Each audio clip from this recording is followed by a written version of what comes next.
Hi, my name is Nonima Tikela. Welcome to my YouTube channel. So today I want us to talk about the investigation of Gininda, the one that is supposedly the best, the brigadier that is supposedly the best breaking cold cases. Okay, let's talk about it quickly. There is a call that they never investigated. And that situation on its own, it leaves a sour taste or a bitter moment of some sort in our lives as South Africans because we don't understand. So the Meyiwa family claims that there was a call after the incident that happened that came directly from who? From Tumelo. Tumelo called Senzo Meyiwa's sister, who could not understand, I guess because of shock. She got the call, and then as she was like, what are you saying? Usenzo usedubulekile udutyulwe yisoka ekazandi. At that time, Utumelo did not know uLongwe igama lakhe ubani, or bathi yisoka zangasho nokuthi umfana kashiko. Do you understand? So there is that call that will always linger. There are so many questions around it. The reason there's many questions around that call is because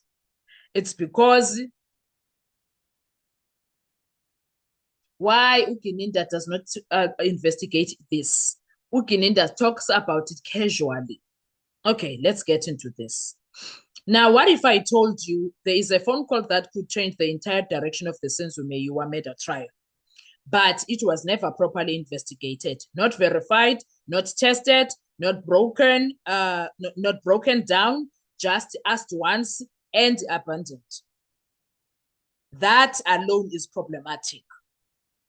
And that was also, it's true. I don't want to even say if that is true, then what else in this case was never tested? No, it's true because Ugininda explained it that way. He explained it casually, as if, no, I just asked Tumelo and Tumelo said, no, there was no such a call, and then that was it. Now, if Gininda's team, including him, were thorough when it comes to this investigation, Gininda's team would have taken the Section 205 of Tumelo, the Section 205 of the person who was called, and check it out. That cross-referencing would have made it make sense. Should they find that call, they would have asked who called who. It was going to be seen. Tumelo is the one that phoned the Meyiwa person, family member. And then they were going to question Tumelo. What were you saying to the person that you were calling? What is it that you were telling the person that you were calling? Those are the questions that were supposed to be asked. Do you understand? Now, we are expected as the country to just accept that Tutumelo said, I never made the call, while the family is distraught and saying, we received a call from Tutumelo. He called one of the phone numbers of our family. He called. Do you understand what that means? And then we have an entire brigadier talking about it as if it's casual. It's the time we are just having casual talk. Those are the issues that are very problematic when it comes to this case. Point number one, the moment everything should have stopped, let's go straight to that issue. Bongani Gininda presents the evidence. Let's say Mr. Hlophe, yes, it was Mr. Hlophe, because the number that was dialed by Tumelo, it was Mr. Hlophe's wife's number. Ugininda goes to Tumelo, did you call Mr. Hlophe? Or yes, Mr. Hlophe, because he was speaking with him. Tumelo Madlala says no, and that's that. No follow-up, no forensic verification, no deeper probe, case moves on. If how, it doesn't make sense. But wait, there's another version. Mr. Hlophe claims, I received a call saying Senzo was shot by mistake. Stop right there. Because now we have one denial, one detailed claim. And instead of resolving that contradiction, the investigation just accepts the denial and moves on. What does that make of Ugininda? What does that make of Ugininda? Number two, This is not how investigations work, most right? Let's be very clear about that. In a murder investigation, a denial is not the end of the inquiry. It is the beginning of verification. So what should have happened? Section 205 records, cell tower data, timeline reconstruction, incoming versus or outgoing call logs, location triangulation. Did that happen? The so-called brigadier who breaks cold cases. Because here's the truth. Phones don't lie. Networks don't guess. Data doesn't forget. But in this case, none of that is placed before the court. The question is why? Why is that not happening? Point number 3, Gininda's selective investigation. This is where it gets dangerous. Now watch this carefully. Some people in this case were profiled. They were friends investigated. Their friends were investigated. Their movements analyzed. But here, one question, one answer, done. Not going forward. That is not investigation. That is selection. And selection leads to one thing, confirmation bias. So already, Gininda was biased, not investigating the people inside the house. The question is why? Instead of asking what happened, the system starts asking, how do we protect this version? How are we going to protect that? That's what happened. Point number 4, the silence that doesn't make sense. Now let's go deeper into this because this is where it gets uncomfortable. Tumelo Mahlala has been around this case for years. He was inside the house. He was one of the eyewitnesses. He has been best friends with Senzo Meyiwa. They grew up together. It's been over a decade now. And the question is, how does someone stay completely silent with no slip-ups, no contradictions, no emotional cracks for that long? There, Kostrateni now, not inside the courtroom. You want to tell me people from KZN, the people, where is Tumelo, by the way? The people that are staying with Tumelo, the people that interact with him, you want to tell me he's been quiet? He's not saying anything? All these years? It's year number 12 now. You want to tell me he sleeps peacefully? After what happened to his friend? Did he go to therapy? Who is his therapist at this point? Because I want to understand. There are only few possibilities though. Fear, threats, loyalty, but the loyalty is lying on the wrong side. Tumelo.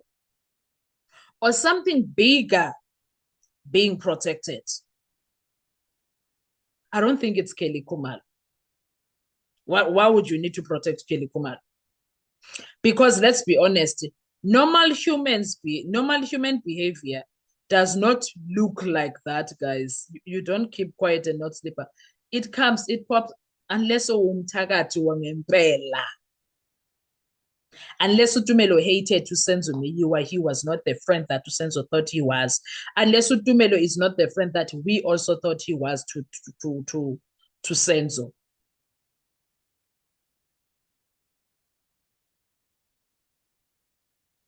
Unless Tumelo is not the person that we thought he was to Senzo, and the person that Senzo died knowing Tumelo to be, and the person that the brother of Senzo thinks Tumelo is. Something is wrong there. Now, the real question that nobody is asking, this is the question that changes everything. Why didn't the investigation go deeper here? Not elsewhere. Here, in this phone call of Tumelo and the Meyiwa family, Mr. Hlophe that you spoke to. Because this is not a small detail, guys. This is the potential real-time confession statement. Why is this not entertained? Why is there no one caring what this means? Hmm? Why is there no one caring what it means? Tumelo calls and says Senzo was shot by mistake. If the call was real, it rewrites the narrative. If the call is false, then someone fabricated a critical lie. Either way, it should have been fully investigated. Let's not sugarcoat it. A critical call is alleged. It is denied. No technical evidence is presented. No deep probe is conducted. That is not a missing step. That is a collapse process. That is a brigadier deciding to be selective. And when you combine that with selective probing, silent key figures, contradictory versions, crime scene inconsistencies, you don't have clarity. You have reasonable doubt growing in real time. And that is exactly why we are questioning everything, because it cannot make sense that Utumelo said what he said and no one cares. What do you mean? Tumelo said what he said and no one cares. Kanjani? Kanjani kaloku, make it make sense. Why was it not investigated? And then Aboginida expect us to accept that as gospel truth. Jani, doesn't make sense. And these are critical points whereby Mr. Interference and Mr. Entering the arena all the time was supposed to ask real questions. And then what happened to that call?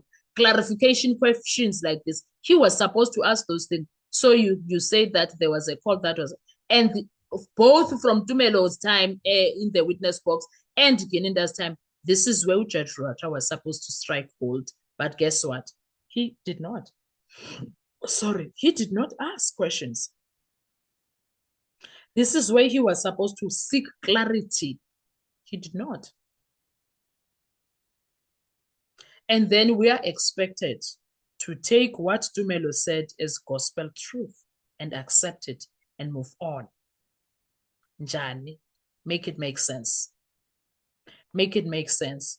Why did Gininda not bring the section 205 of Tumelo, compare it with the section 205 of Mr.